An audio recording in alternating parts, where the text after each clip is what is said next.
السلام عليكم ورحمة الله وبركاته. حلقة اليوم طريقة عمل بسكويت البتي فور، ومكونات سهلة وبسيطة ومتوفرة في كل بيت، وإليكم المكونات والمقادير.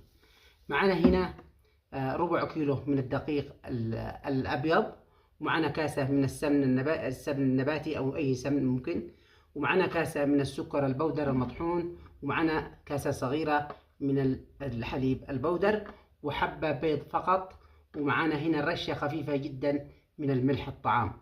لا يحتاج لا نشا ولا يحتاج فانيليا ولا أي نكهات. هذا هو البسكويت الاقتصادي اللي هو بيتي فور.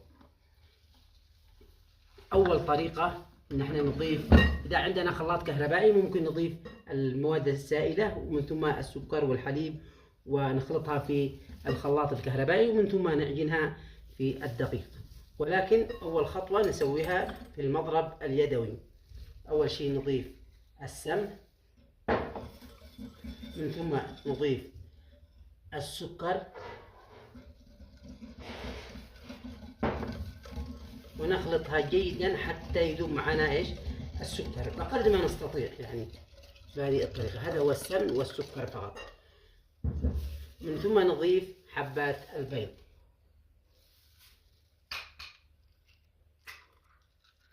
نتأكد إذا كانت صحيحة. من ثم نضيفها في السكر مع السمن ونخلطها جيدا. شوفوا كيف تثقل، بتكون بشكل كريمة. نحاول نخلطها جيدا بهذه الطريقة.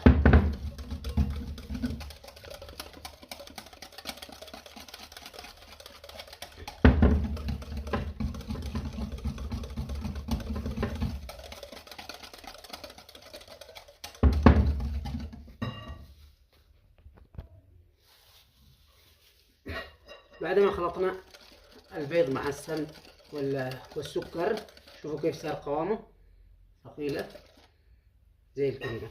الآن نضيف ايش؟ الحليب ونخلط.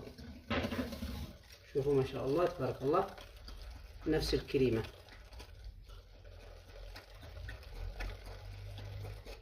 شوفوا هذا هو الخليط للبسكويت أو للكيك يعني، بس بتكون طريقة ثانية. الكيك نسوي له حليب سائل أو ما مع الحليب البودر، ولكن البسكويت ولا نضيف أي نوع أي شيء من السوائل غير السمن فقط بدون ماء. شوفوا كيف صار قوامه، شوفوا كيف. يفضل إن احنا نخلطه جيدا حتى يكون بشكل كريمة مبيض شوية. الآن أصفر، بس نخلطها جيدا. من ثم نضيف ايش؟ رشة خفيفة من ملح الطعام، طبعا بدون فانيليا، ما سويتش فانيليا ابدا. هذا هو البسكويت. اذا حبيتم تضيفوا شوية فانيليا رشة خفيفة هذا شيء، لكن البسكويت هذا بيكون دحتر، بيكون بنكهة ايش؟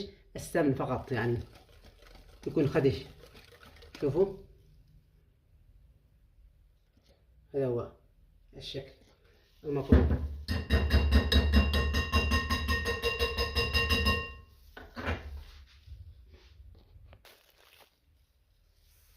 الآن نضيف الدقيق ونوريكم كيف صار قوام السمن مع السكر. شوفوا كيف ثقيل وكريمي زي الزبدة يعني. هذا هو القوام المطلوب. الآن نضيف الدقيق اللي هو ربع كيلو، خطوة خطوة. نشوف كيف قوام السمن مع السكر، وبعدين نعجنه. نحاول نعجنه بأيدينا عشان يتخالط تماما.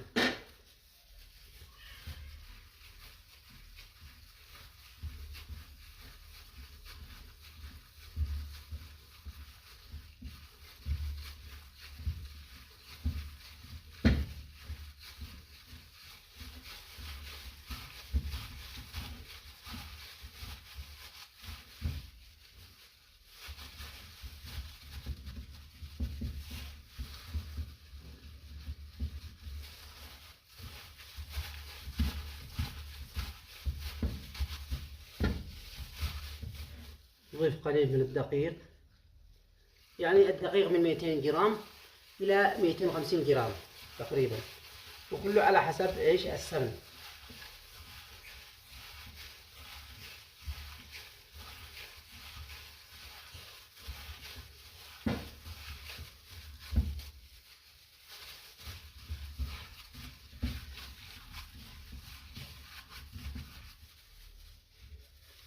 شوفوا كيف قوام الدقيق أو العجينة تكون خدجة.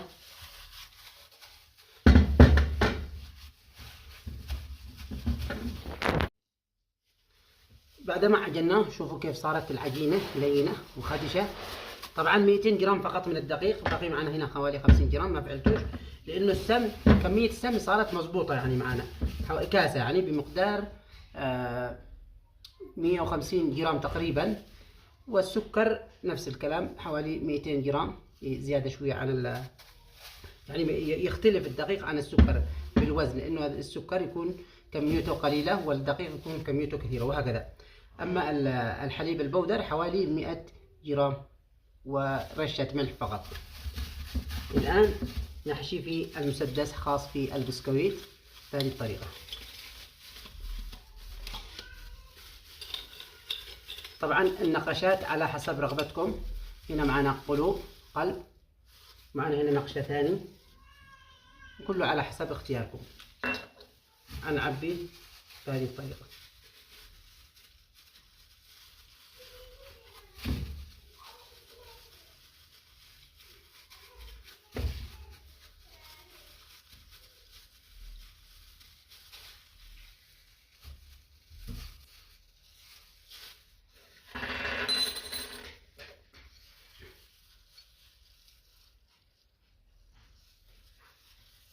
من ثم نضيف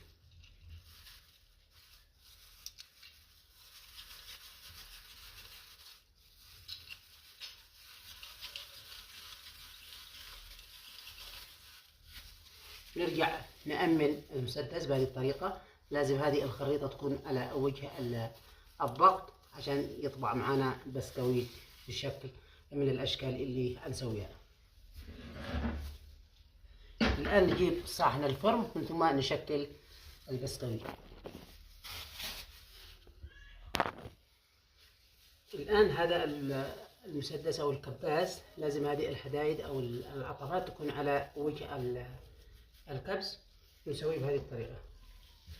بعض الأحيان ما يخرجش معانا، ولكن نتأكد ونضغط دلدلة عشان ما يتكسرش معانا أو ما يختلطش معانا بهذه الطريقة.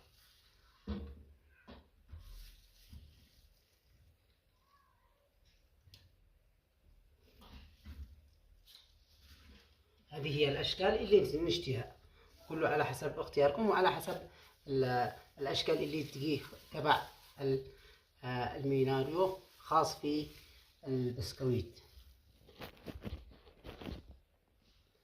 نواصل بهذه الطريقة حتى نفذ الكمية عشان ما نطولش عليكم الفيديو، ومن ثم نسويه بالفرن ونوريكم كيف صار شكل بسكويت البتي فور. هذا هي النقشة الأولى أو الصحن الأول صار جاهز. الآن هنخليه في الفرن حتى يتحمر معنا، ومن ثم نوريكم الصحن الثاني. تابعونا.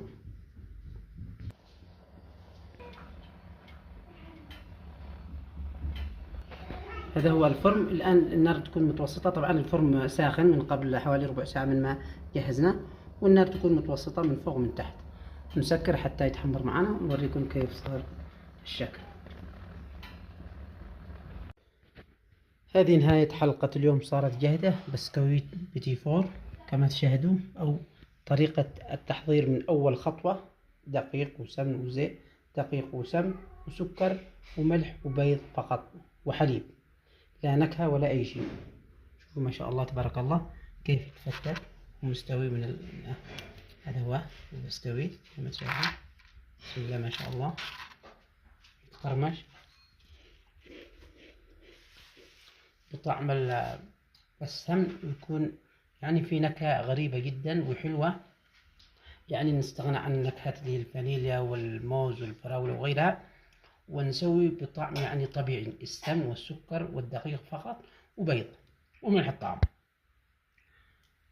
الآن نسوي في حافظة أو نسوي في برطمان، أي شيء مما يكونش مسكر عليه، يعني يكون فيه تهوية عشان ما يكونش رطوبة فيه، لأن إذا كان رطوبة يكون طعم غير، يعني يتغير طعمه. لازم يكون خدش ومقرمش. هذا هو البسكويت نسوي في علبة الحلويات ونسكر بهذه الطريقة. إذا عجبكم الفيديو لا تنسوا الاشتراك في القناة والضغط على الجرس ليصلكم كل جديد.